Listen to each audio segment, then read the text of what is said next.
नमस्ते यार, कैसे हो आप लोग। आज इस वीडियो में हम डिस्कस करेंगे क्लास 12 फिलोसफी के चैप्टर 6 को, जिसका नाम है four noble truths and Pratitya Samutpada of Buddhist philosophy. तो यार ये चैप्टर बुद्धिस्ट फिलोसफी के ऊपर है। तो मैंने बुद्धा के बारे में थोड़ा सा डिस्कस किया है स्टार्टिंग में, जो कि एग्जाम पर्सपेक्टिव से इतना इम्पॉर्टेंट नहीं है।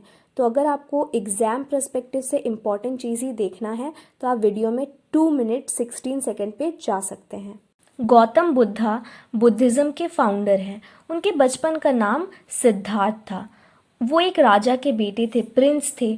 तो उनका अपब्रिंगिंग जो है, यानी कि उनका पालन पोषण पैलेस के अंदर ही रहा। वो अपने लाइफ में कभी भी पैलेस से बाहर नहीं निकले थे। तो लाइफ की जो हार्श रियलिटीज़ होती हैं, दुख क्या होता है, वो उनको नहीं पता था। एक दिन वो अपने सारथी को, अपने चैरेटर को बोले कि मेरे को बाहर जाना है, सिटी में, अपने राज्य में, देखना है कि प्रजा कैसे रहती है। तो ये जो उनका पहला जर्नी था आउटसाइड वर्ल्ड में, यहाँ वो 4 सीन देखे जो उनके लाइफ को कम्प्लीटली चेंज करके रख दिया। पहले वो एक ओल्ड मैन को देखे तो उनको पता चला कि ओल्ड एज कोई टाल नहीं सकता। फिर वो एक सिक मैन को देखे, यानी कि एक इंसान जो बीमार था। तो उनको ये एहसास हुआ कि हमारे लाइफ में कभी भी हम बीमार पड़ सकते हैं। फिर वो एक कॉर्प्स को देखे, यानी कि एक लाश को देखे, और उनको ये एहसास हुआ कि हमारे लाइफ में कोई भी जो जन्म लेता है उसको तो मरना ही है। फिर लास्ट में वो एक होमलेस मेंडिकेंट को देखे, यानी कि एक साधु को देखे, और वो ये देखे कि भाई वो साधु तो, उसको किसी चीज़ का कुछ पड़ा नहीं है, वो अपने लाइफ में एकदम मस्त है और मस्त तपस्या कर रहा है। तो ये 4 सीन उनको, ये जो हमारी वर्ल्डली प्लेजर्स है, ये जो वर्ल्ड की चीज़ें हैं, उनसे डिटैच कर दिया। और फिर वो सच्चे ज्ञान के खोज में निकल पड़े। 12 साल गया में बोधि ट्री के अंडर वो पेनेंस किए, यानी कि तपस्या किए, तब जाके उन्हें सच्चा ज्ञान हुआ, यानी कि वो इनलाइटेंड हो गए। और इसे कुछ लोग कहते हैं कि बुद्धा को बोधि लाइट मिल गया, इसीलिए तब से उनका नाम बुद्धा पड़ गया, यानी कि द इनलाइटेंड वन, मतलब वो जिसको सच का ज्ञान हो। अब हमारा नेक्स्ट टॉपिक है 4 नोबल ट्रुथ्स, यानी कि 4 आर्य सत्य। और ये जो 4 नोबल ट्रुथ है, इनमें बुद्धा का पूरा टीचिंग्स है। तो पहला नोबल ट्रुथ ये है कि दुख, या कह सकते हैं सफरिंग, हमारे एग्जिस्टेंस का एक इन्नेट कैरेक्टरिस्टिक है हर रीबर्थ के साथ। इसका मतलब क्या हुआ? इसका मतलब ये कि दुख या सफरिंग जो है वो हमारे एक जन्मजात कैरेक्टरिस्टिक है। हमने जन्म लिया है तो हमें दुख जो है वो मिलेगा ही, हमारे लाइफ में सफरिंग होगा ही, क्योंकि हमारा लाइफ है, क्योंकि हमने जन्म लिया है। तो दुख जो है वो एक इन्नेट कैरेक्टरिस्टिक है हर रीबर्थ के साथ। सेकेंड नोबल ट्रुथ है समुद्या, यानी कि हमारे दुख का ओरिजिन क्या है, कॉज क्या है, कारण क्या है हमारे दुख का। सेकेंड नोबल ट्रुथ हमें कहता है कि हमारे दुखों का कारण है हमारी डिज़ायर्स, हमारी अटैचमेंट, यानी कि हमारी इच्छाएं और हमारा मोह माया, कि भाई ये मेरा गाड़ी है, ये मेरा घर है, ये मेरे पैसे हैं, या जो इच्छाएं होती है हमारी कि मेरे को ये चाहिए वो चाहिए।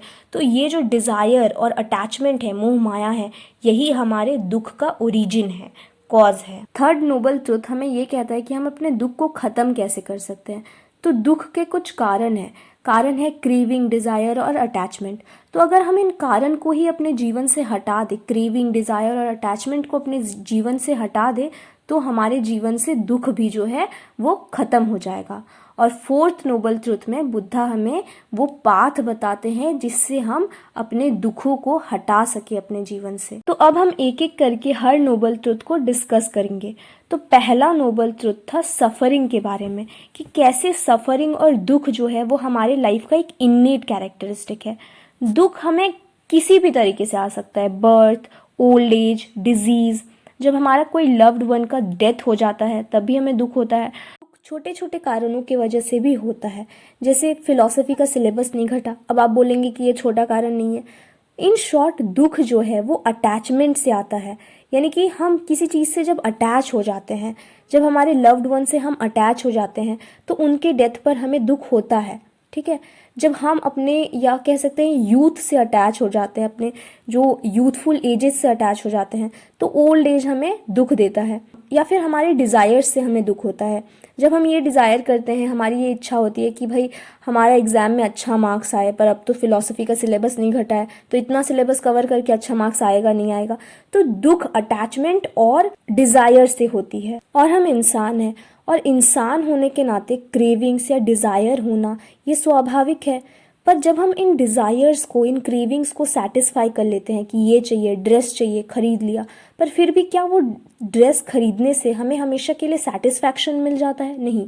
कुछ दिन हम देखेंगे उसको, अरे वाह वाह बहुत अच्छा ड्रेस है, उसके बाद वो ड्रेस से हमें वो खुशी नहीं मिलेगा, वो सेटिस्फैक्शन नहीं मिलेगा, और फिर हम चाहेंगे कि हमें कुछ और चाहिए। तो वही है कि ये दुख अगर बाहरी कारण से नहीं आ रहा होता है तो भी हमारे खुद के डिज़ायर्स के कारण हम अनफुलफिल्ड और अनसेटिस्फाइड रहते हैं। यहाँ पे सेटिस्फाइड लिखा है पर एक्चुअली में है अनसेटिस्फाइड, तो हम अनसेटिस्फाइड रहते हैं। तो ये फर्स्ट नोबल ट्रुथ हमें यही बताता है कि कैसे दुख या सफरिंग हमारे जीवन का एक इन्नेट कैरेक्टरिस्टिक है, यानी हमने जन्म लिया है तो हमें दुख भोगना ही पड़ेगा। और यही कारण है कि कुछ लोगों को फर्स्ट नोबल ट्रुथ पेसिमिस्टिक लगता है, यानी कि नेगेटिव लगता है, पर जो बुद्धिस्ट है उन्हें ये ना तो पेसिमिस्टिक लगता है ना ही ऑप्टिमिस्टिक लगता है, यानी कि ना ही उन्हें ये चीज़ नेगेटिव लगता है ना ही पॉजिटिव लगता है, बल्कि उन्हें ये रियलिस्टिक लगता है, यानी कि ये जो सफरिंग है, दुख है, ये हमारे जीवन का सच्चाई है। तो सेकंड नोबल ट्रुथ हमें ये बताता है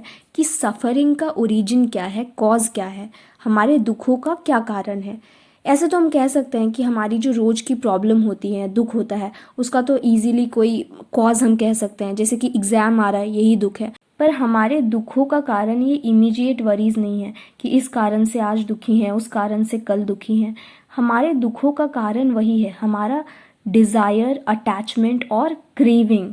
सो अकॉर्डिंग टू बुद्धा हमारे जो दुखों का कारण है वो 3 फॉर्म्स में है, जिसे हम कह सकते हैं 3 रूट्स ऑफ एविल या 3 फायर्स या फिर द 3 पॉइजन। तो ये 3 पॉइजन्स में से पहला है ग्रीड एंड डिज़ायर, यानी कि हमारी लालच और इच्छाएं। दूसरा है इग्नोरेंस एंड इल्यूजन, यानी कि अविद्या और अज्ञान जो है वो दूसरा कारण है हमारे सफरिंग का। तीसरा है हेट्रेड एंड डिस्ट्रक्टिव अर्ग, यानी कि हमारा नफरत दूसरों के प्रति, वो भी हमारे सफरिंग का कारण है। एक इंसान जो हमेशा दूसरों से नफरत करते रहता है वो अपने लाइफ में कभी भी सेटिस्फाइड नहीं रह पाएगा और उसके लाइफ में सफरिंग या दुख कांस्टेंट है। अब थर्ड नोबल ट्रुथ पहले ही बताए थे, बहुत सिंपल सा है। इसमें यही कहते हैं बुद्धा कि हमारा जो दुख का कारण है वो है क्रेविंग, डिज़ायर, अटैचमेंट, और जो हम आपको पहले बताए 3 पॉइजन्स। तो अगर इन कारणों को हम अपने जीवन से हटा दें तो दुख भी हमारे जीवन से हट जाएगा। और बुद्धा ये कहते हैं कि हमारा ये जो लिबरेशन है अपने मिजरी से, अपने दुखों से, ये जो आज़ादी है, ये इसी लाइफ में हमें मिल सकता है। हमारा लिबरेशन दुखों से, मिजरी से, ये हमें इसी लाइफ में मिल सकता है और इस स्टेट को हम निर्वाण कहते हैं बुद्धिस्ट फिलॉसफी में। और फोर्थ नोबल ट्रुथ में बुद्धा हमें वो रास्ता दिखाते हैं जिससे हम अपने दुखों से आज़ाद हो सके, यानी कि हमें निर्वाण मिल सके। और बुद्धा हमें कहते हैं कि हमें 8 फोल्ड पाथ, यानी कि अष्टांगिक मार्ग अपनाना चाहिए अपने दुखों को हटाने के लिए या निर्वाण पाने के लिए। 8 फोल्ड पाथ को हम मिडिल वे या माध्यमिक मार्ग भी कहते हैं। तो ये मिडिल वे है क्या? ये बुद्धा का वे है, यानी कि उनके टाइम पे उनके जो कॉन्टेम्प्ररी फिलोसोफर्स थे, यानी कि जो उनके टाइम के फिलोसोफर्स थे, वो कहते थे कि भाई बहुत घोर तपस्या करना पड़ेगा हमें सैल्वेशन पाने के लिए, अपने दुखों से आज़ाद होने के लिए, लिबरेट होने के लिए। पर बुद्धा का जो पर्सनल एक्सपीरियंस था उससे उनको ये रियलाइज़ हुआ कि घोर तपस्या हर किसी के बस का बात नहीं है, और अगर हम वर्ल्डली अफेयर्स में पूरी तरीके से इन्वॉल्व हो जाए, हमारी क्रेविंग, डिज़ायर और जो अटैचमेंट है उसको भी ना हटाए, तो भी हम लिबरेट नहीं हो सकते, हमें लिबरेशन नहीं मिल सकता। इसलिए बुद्धा ने हमें एक बीच का रास्ता बताया, और इस बीच के रास्ते को ही हम मिडिल वे, माध्यमिक मार्ग या मिडिल कोर्स कहते हैं।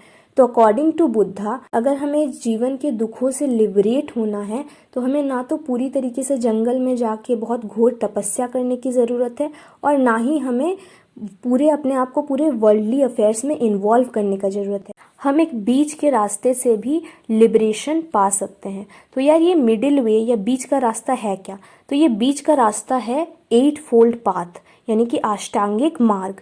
तो इस अष्टांगिक मार्ग में चल करके हमको लिबरेशन मिल सकता है अपने दुखों से। और इस 8 फोल्ड पाथ के बारे में हम अगले वीडियो में डिस्कस करेंगे, जो कि 2-3 दिन में आ जाएगा।